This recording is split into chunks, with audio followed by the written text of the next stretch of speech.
Sejam bem-vindos à rubrica Tendências. Estamos no Hotel Grão Vasco, no coração da cidade de Viseu, e para disseminarmos a importância do marketing molecular e humano, temos o contributo do autor reconhecido no âmbito do marketing tradicional até ao digital.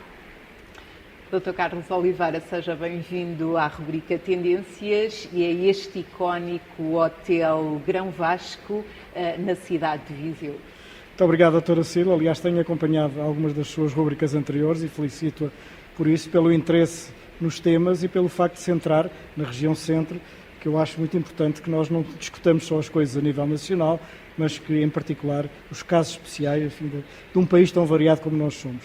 É um prazer estar aqui. E, portanto, também pelo facto de ter raízes ancestrais familiares e, portanto, muito obrigado pelo convite. Dr. Carlos Oliveira, estamos numa era em que constatamos uma exponencial aceleração do ponto de vista da informação e da comunicação, com impactos significativos na gestão do marketing.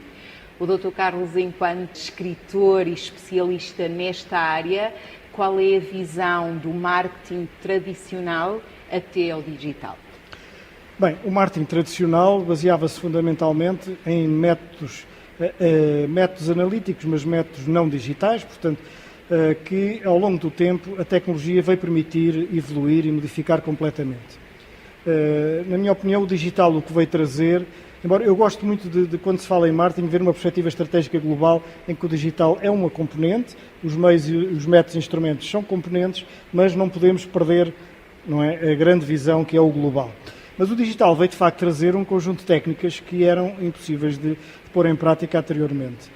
Técnicas que vão conduzir a uma capacidade de análise, uma capacidade analítica extremamente mais profunda, a uma rapidez de processamento, que vão permitir libertar o profissional de marketing, na minha perspectiva, para as tarefas a que ele tem que se dedicar cada vez mais no futuro.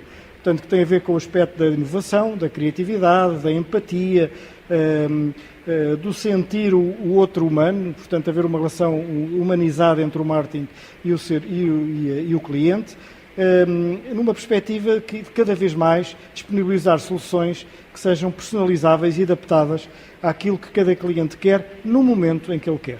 Portanto, eu acho que basicamente é esta a grande transformação. Eu não vejo o marketing, repetindo, talvez o marketing digital como uma disciplina separada do marketing, que eu não sei se é de chamar analógico ou tradicional, porque o marketing tem evoluído ao longo do tempo e, portanto, vem integrando tecnologias diversificadas que o vêm enriquecendo cada vez mais e possibilitando que tenha cada vez um papel mais importante na gestão empresarial.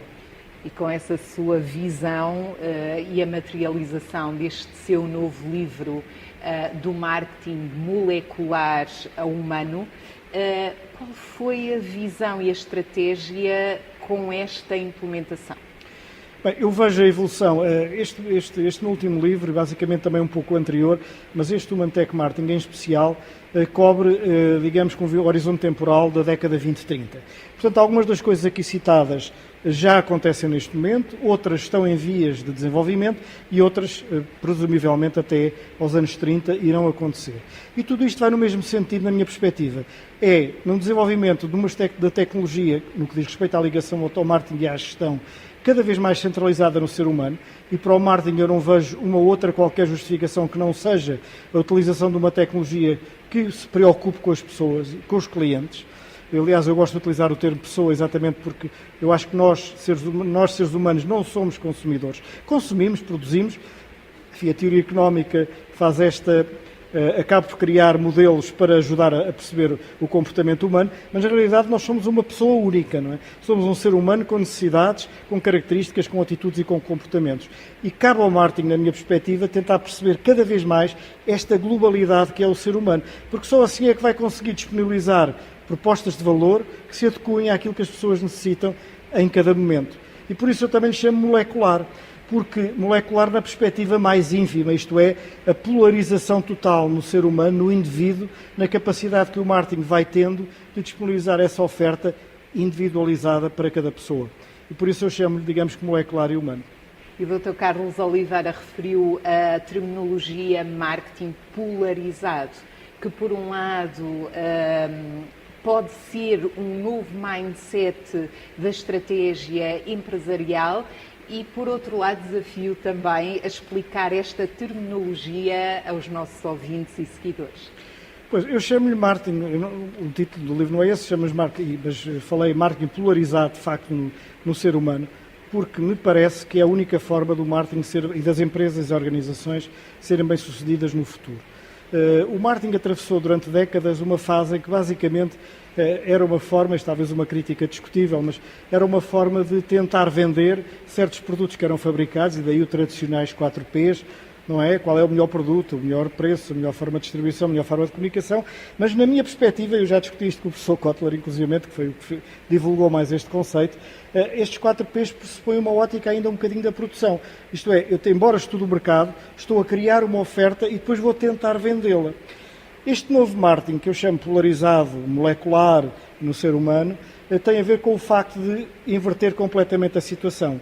Isto é, estudar o mercado, ter a capacidade de conhecer as necessidades, eu diria, no limite de cada cliente e depois, molecularmente, disponibilizar-lhe uma oferta totalmente personalizada, eu diria, quase, e daqui a algum tempo, antes, inclusivamente, que a pessoa provavelmente pense que vai necessitar. Porque se eu conseguir, a nível da empresa, acompanhar o ciclo de relação, a jornada, chamada jornada do cliente, eu consigo, por vezes, até antecipar a satisfação de determinadas necessidades que a pessoa pode não estar a pensar no momento, mas que certamente, se achar que isso é relevante para ela, vai criar um elo de ligação, um elo de fidelização que não era possível no marketing anterior. Dr. Carlos Oliveira referiu o grande pai do marketing, que é o Philip Kotler, em que disseminou a política dos 4Ps, mas agora, numa era de personalização e de aproximação e de humanização, já temos os 7Ps. Qual é a sua visão e oportunidades desta nova política? Bem, eu tenho uma visão talvez ainda um bocadinho crítica em relação, se calhar é uma forma semântica diferente, mas de ver a mesma realidade. Eu já tive a oportunidade de transmitir isto ao professor Kotler, do qual eu acho que para um profissional de marketing, o professor Kotler é um pouco como um católico, como o Papa para um católico, não é? Eu pelo menos ainda tenho uma reverência muito grande e aliás estou satisfeitíssimo porque ele fez uma crítica, inclusive ao meu livro, que eu apreciei. Mas isto não é desta coisa, não é disso que eu queria falar. E porquê é que eu digo que sou um bocadinho crítico? Porque na minha ótica, os 4Ps ainda estão muito construídos, ou os 7 também, mas muito construídos numa ótica da empresa para fora. Eu proponho adotar, já fiz isso no meu último livro, uma terminologia que não é minha, mas proponho adotar uma terminologia nova, em que substitui o 4Ps por 4Es. Pronto, isto cada um às vezes arranja mais uma coisa para tentar vender a sua ideia, mas na realidade eu acho que é um bocadinho diferente. Os 4Es pressupõem a experimentação como base. E reparem, como é que eu construo uma proposta de valor que conduza a uma experimentação positiva na utilização dos anteriores 4Ps? Isto é, o produto passa a ser já a utilização, o fruir desse produto ou do serviço, portanto, a experiência, não é? O preço passa a ser qualquer coisa de dinâmica que não é pré-fixada à partida, como era nos 4Ps, não é? Aliás, hoje em dia, por exemplo, a Amazon, o Booking.com, já tem os chamados preços dinâmicos, isto é, consoante o track record que têm dos clientes e o mercado, a oferta e da procura, eles vão ajustando o preço, às vezes até ao longo do dia. Se calhar as pessoas não têm ideia, mas a Amazon modifica mais de 20 vezes por dia os preços. Portanto, porquê? Adaptando, se já conhece o cliente ao historial, e se a pessoa é sensível ou não, porque há modelos que conseguem medir a propensão da pessoa a comprar ou não comprar, em função do anterior, da relação anterior. Portanto, uma noção de preço que já não é dos 4Ps, é a noção de um preço dinâmico, não é? A de comunicação, a distribuição totalmente omnicanal, portanto já não é escolher qual é o melhor canal de distribuição, é todos, é aquele que o cliente quiser no momento em que quiser. E portanto reparem que é o conceber a proposta de valor na ótica já baseada no cliente. E o canal de comunicação também é omnicanal, em que cada vez mais se dá valor a quem consiga ser os apóstolos da marca, quem consiga, digamos que, defender a marca muito mais do que a publicidade tradicional. Portanto, já não é o tal utilizar os canais de comunicação tradicionais, é também utilizar esses, mas basear fundamentalmente a comunicação naquilo que são as comunidades, naquilo que são alguns influenciadores, aqueles que vão defender a nossa marca a custo virtualmente zero, ou pelo menos baixo, mas que têm uma credibilidade junto das suas comunidades, muitas vezes superior à própria marca, porque a marca tem tendência para dizer bem sempre de si própria. Portanto, nós hoje em dia, quando fazemos uma compra, vamos ao Booking.com, vamos ao TripAdvisor e por vezes até damos crédito a pessoas que nós não conhecemos de lado nenhum, mas que acabam por ter um papel fundamental nas nossas escolhas. Daí eu achar que estamos numa transição de um modelo dos 4 e dos 7 Ps para um modelo da experimentação, da construção da proposta de valor com base na experiência. A inteligência artificial, Dr. Carlos, passou a ser um chavão da nossa atualidade, mas não só. A componente do 5G, do 6G, as indústrias 4.0 e até mesmo as 5.0 são uma realidade e um desafio diário. Na sua perspectiva, esta será transformação global ao nível das empresas? Necessariamente as empresas, nós estamos num mercado global, passamos a vida a dizer isto, mas muitas vezes, infelizmente, temos empresas que não têm competitividade no mercado global. Ok, poder-se-á dizer, ok, mas há muitas pequenas empresas, médias empresas que subsistem com mercados locais e vão continuar, se calhar, a haver. Agora, numa perspectiva de globalização, eu acho que nós temos que ter mais ambição. As empresas em Portugal têm que ter mais ambição, querer ir mais longe. Não é, como eu costumo dizer, ter uma empresa para pagar o salário mínimo e ficar todo satisfeito porque paga as contas ao fim do mês. É ter uma ambição maior. E para ter essa ambição maior, temos que ser globais. Nós temos internet, temos redes sociais, temos comércio eletrónico, mas temos que ser capazes de ser competitivos nesses mercados. E para ser competitivos num mercado que é dominado hoje em dia por tecnologias de ponta, nós temos que, nas empresas, temos que utilizar essas tecnologias de ponta. E essas tecnologias de ponta passam por exemplo, a transformação que a indústria da 4ª e da 5ª Revolução Industrial, aliás, vão um bocadinho no caminho da minha perspectiva do Human Tech Marketing. Porquê? Porque a 5ª Revolução Industrial já pressupõe uma centralidade no ser humano, isto é, a digitalização total das organizações e das empresas, mas com uma centralidade no ser humano, isto é, preocupação não só com os acionistas e com os sócios, mas com os clientes, com todos os stakeholders do negócio. E isto parece que é meramente, como digo, palavras bonitas, mas na realidade aplicar isto à organização, a uma organização, tem implicações completamente diferentes do que uma organização tradicional. Portanto, eu acredito que a 4ª Revolução Industrial, a 5ª Revolução Industrial, que já começou um bocadinho na China, nos Estados Unidos, enfim, na Suécia, na Alemanha, pelo menos que eu tenha conhecimento, e também a velocidade das comunicações vão permitir, de facto, a maior rapidez de resposta, vão permitir a maior personalização, vão permitir que o marketing, na realidade, consiga cumprir o seu objetivo desde que ele existe, que é olhar para as necessidades, antecipar essas necessidades e disponibilizar a oferta que se adequa à pessoa no momento em que ela quer. Essa perspectiva obriga a um redesign por completo dos processos, dos procedimentos e com a envolvência das pessoas. Parece-lhe que estamos preparados, do ponto de vista de competências, para dar esse salto tão disruptivo? Eu acho que realmente estamos a falar numa disrupção quase total, embora isto não se trata também de um dia para o outro mudar tudo de maneira boa. Eu penso é que temos que ter o mindset, as empresas têm que ter o mindset, onde é que querem chegar, qual é o objetivo, qual é a estratégia para lá chegar. E a estratégia para lá chegar pode passar por várias fases, não é de um momento para o outro disruptar tudo, não é? E pôr eventualmente em causa até aquilo que se faz.